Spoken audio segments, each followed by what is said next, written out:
Hi guys, it's April. And I've got some tea. Actually, it's coffee, but you get what I mean.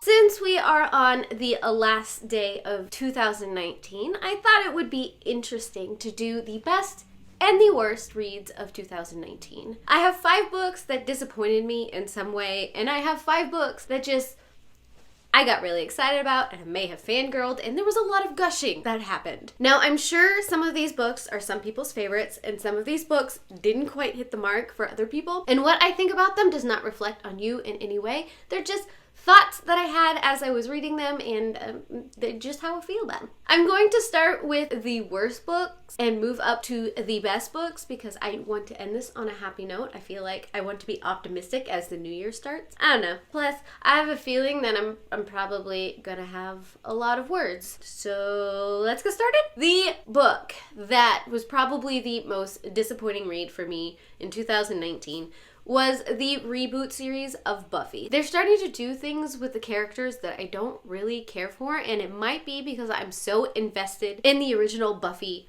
universe that this reboot series is not hitting me the right way, and I don't particularly care for it at all. I also have to mention How to Buy the Love of Reading by Tanya Gibson. This is a book club book that I read this year, and part of me is very disappointed that I recommended we read this one. It was not at all about buying the love of reading. It was a total mess of human and more of how to buy the love of writing than how to buy the love of reading. And it's safe to say that I did not like any of the characters, which probably would have pulled me more into the story and added more enjoyment to it if I had something that I liked in this book. It was written in a very confusing fashion. It was trying to be a commentary on itself, and I think it fell very short. Then we have Firebird by Mercedes Lackey. I didn't want to put this one on my list because I really enjoy Mercedes Lackey's writing. This is a book that I have wanted to read for a very, very long time. But when it came down to it, this story was subpar. I was so disappointed in the direction that it went and how it handled the characters and what it was trying to do that I don't know. Maybe it's because it's one of Mercedes Lackey's older works, so it wasn't quite up there. And speaking of authors that I really do truly enjoy, but they just had a book that I read this year that I just did not like.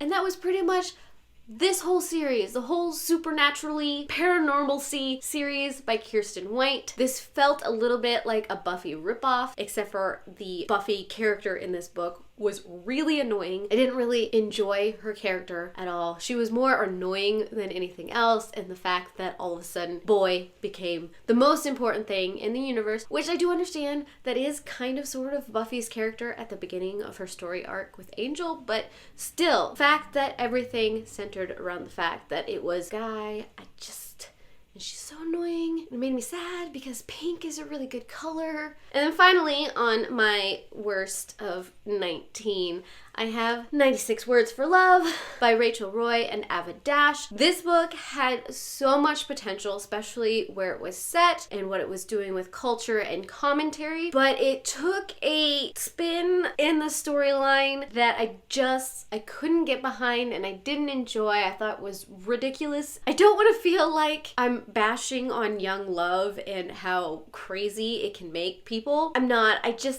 This story had the potential of saying so much, but it got caught up in that standard dredge of hormones and puberty and boys, but not in a believable or an enjoyable way, if that makes sense. But with that done, that means I can start moving on to some of my favorite reads of 2019. The first couple of books I don't own physical copies of yet, but they are going to be added to my library soon because I enjoyed them so much. And the first series that I want to mention is Girl from the Other Side. I really enjoyed this manga. It is a dark and dirty look into a almost post-apocalyptic world and has this very fairy tale-like feel to it where you've got this monster who's taking care of this young girl, and I like it so much. It plays with the what ifs and discovering who you are and what your clan is. And I'm really excited to see where the next couple of volumes go next year. I can't wait. And the next one that I do not own, but I do hope to own shortly, and that is Aurora Rising by Amie Kaufman and Kristoff. This is the start of their second sci-fi series. I really enjoyed where they're going with this story. You've got a young girl who is trying to deal with the fact that she has been thrown into a future she didn't think she was ever going to see. And then you've got this team that comes together that is almost Firefly-esque. I don't want to say it is,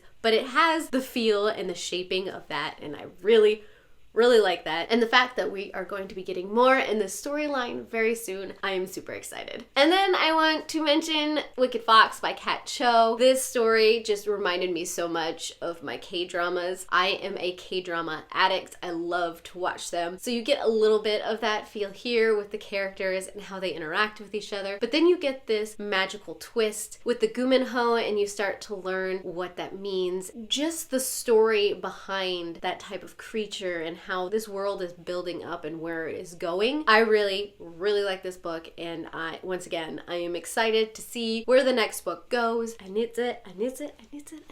So funny story, Kiersten White made both my least favorite and my most favorite books of 2019. 2019 saw Kiersten White releasing Slayer, which is a continuation in the Buffy universe. It isn't a remake, which I think is why I actually like this one. This is the story of a young girl who is in the Watcher Academy. It takes place after the Buffy TV series and the original comics. Buffy has completely screwed up the magic system. So Nina, who is the young girl at the Watchers Academy, does not like Buffy very much, and I can appreciate how we're taking a look at a character who doesn't necessarily agree with Buffy, but then you get a lot of these Buffy-like elements that start to play into her storyline, and the nostalgia is just very real, which is why I like it. I know people are really divided about this one. Some people have liked the series and some people haven't. Some of the hardcore Buffy fans like it and some of them don't. Personal opinion, but I did really enjoy the journey that this one gave me, which means I will be reading Chosen as soon as it comes out. And last but not least, I have to talk about